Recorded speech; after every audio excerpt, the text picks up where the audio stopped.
Bon, ça c'est l'étape 2 du voyage en Algérie. Alors ce que je dois quand même, j'ai du mal à exprimer tous les sentiments qui passent au fur et à mesure des heures et des journées. Mais hier c'était quand même un condensé de tout ce qu'on pouvait avoir comme plaisir dans un voyage. Et là,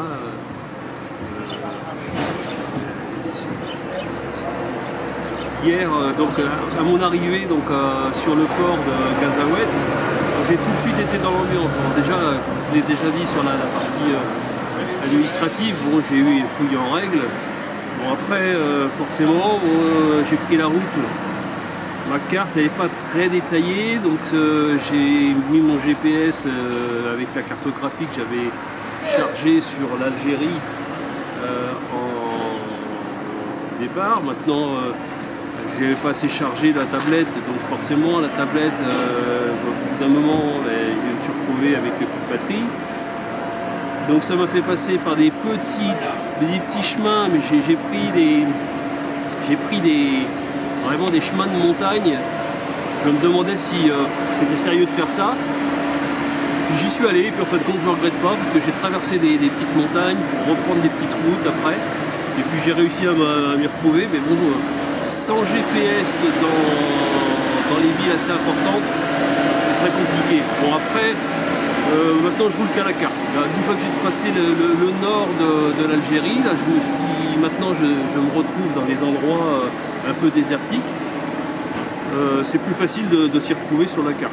Puis moi maintenant la tablette je la coupe, je la remettrai en route quand j'aurai du wifi. Sinon la soirée d'hier c'était quand même vraiment un moment inoubliable. J'ai roulé une bonne partie de l'après-midi. Donc, comme d'habitude, bon, j'ai eu des contrôles police, contrôle gendarmerie, dont un contrôle gendarmerie assez sévère quand même encore. Là, ils m'ont bien immobilisé 30 minutes avec interrogatoire, contrôle, téléphone aux instances au-dessus pour vérifier si ce que j'avais dit était bien conforme. Heureusement que j'ai mon laissez-passer à faire avec la société IFRI, sinon je pourrais pas, je pourrais rien faire. Vraiment, bon, je sais pas combien de temps ça va durer. Pour l'instant, j'ai réussi à passer tous les barrages. J'ai continué après sur la route un bon petit moment. Et puis là, les infrastructures pour dormir, il n'y en a pas. Il n'y a absolument rien, que ce soit en chambre d'hôte, que ce soit en hôtel. C'est très rare, dès qu'on a dépassé le grand nord de l'Algérie, là, il y a tout à faire. Mais vraiment, il n'y a rien. Il faut faire des kilomètres et des kilomètres. Et tout le monde me prévient de me dire de pas trop dormir sur le bord de la route, ou alors il ne faut pas être à la vue. Donc, ça, c'est un classique. Ça, j'essaye de... Donc là, je suis aujourd'hui ce midi à Bouktob. Donc là, j'ai vu qu'il y avait un hôtel sur le bord de la route, donc je me suis arrêté, je l'ai pris en photo. Je me suis dit, bon, ça peut toujours servir pour plus tard. Et je suis en direction du Grand Sud, donc je vais essayer d'aller jusqu'à Tamanrasset. On verra. Quand je serai bloqué, j'arrêterai. Là, pour l'instant, voilà une petite tranche du midi où là, je m'arrête. Prendre le thé, puis j'ai vu qu'il y a des grillades là sur le bord de la route, donc on va faire une petite grillade et ça sera bien sympa.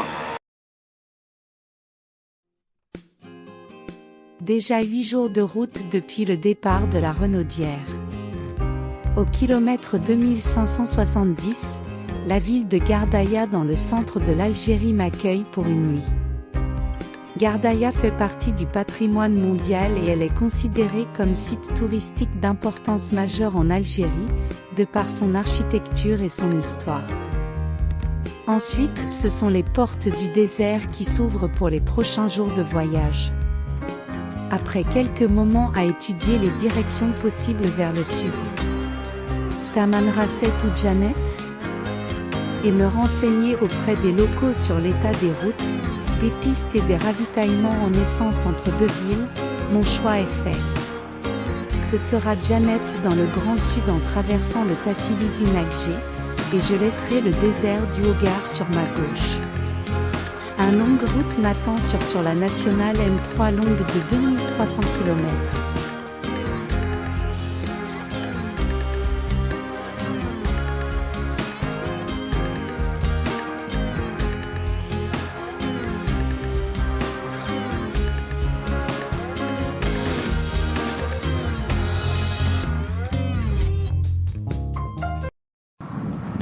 L'aventure continue. J'ai trouvé de l'eau, j'ai trouvé des petites cacahuètes et surtout de la vache qui rit, des œufs, la boîte de thon. Donc là j'ai passé Assis Messaoud. Donc là je suis sur la route de Ilizy qui se trouve à 950 km. Et après il y a Janet, plus 300. Donc j'ai 1300 km pour aller jusqu'à Janet. Donc j'ai réussi à passer tous les barrages. Donc c'est plutôt en bonne voie. Donc maintenant ça va être de s'organiser. Je ne sais pas comment sur le bord de la route, mais c'est le cas. Là j'ai trouvé un petit arrêt où il y a pas mal de véhicules, des routiers, de quoi se laver, de quoi se ravitailler. Donc je fais le nécessaire sur place. Je sais pas. Et pour l'instant, ça se passe bien. Donc, ça continue. En discutant avec quelques personnes lors du ravitaillement essence, il m'indique un hôtel sur le point de passage de Assi-Belgebourg. Mais la nuit approche, et il me reste encore 200 km. La route toute droite est bordée par les puits de pétrole, de gaz et de pylônes électriques. J'ai hâte d'arriver à l'hôtel.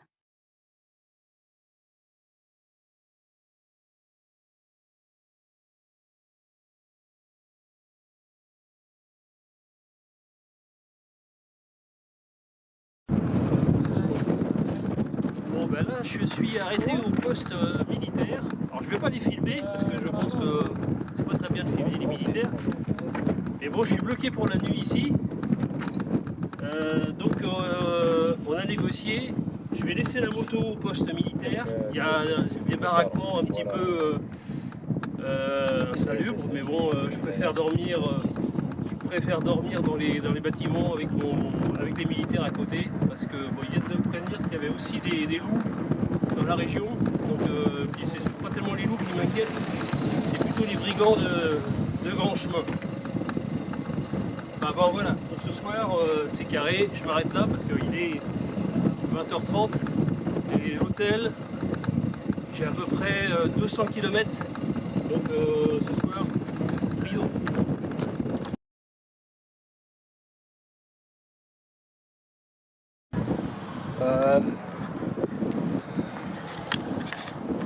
Voilà où j'ai dormi cette nuit.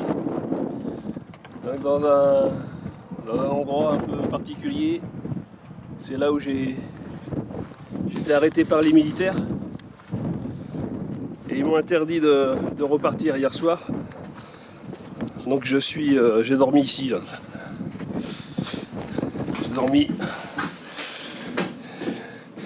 J'ai dormi dans le baraquement ici. Ouais. Bon, ils ont été sympas quand même parce que bon, le poste militaire il est juste à côté là. J'ai laissé ma moto, donc j'étais sous surveillance. Mais c'était compliqué. Bon, je raconterai ça plus en détail, mais c'était une nuit assez épique. Là il est 7h, 8h moins le quart. Donc comme ils m'ont pris mon passeport pour pas que je puisse partir, donc je dois le récupérer à 8h. Donc là je vais prendre un petit café parce qu'il y a de quoi se ravitailler. Et je repars pour 800 000, entre 800 km aujourd'hui. Et je suis proche de Janet. Je pense que ça va peut-être pouvoir le faire. En tout cas, j'espère ne pas faire tout ça pour rien. Allez, à plus tard.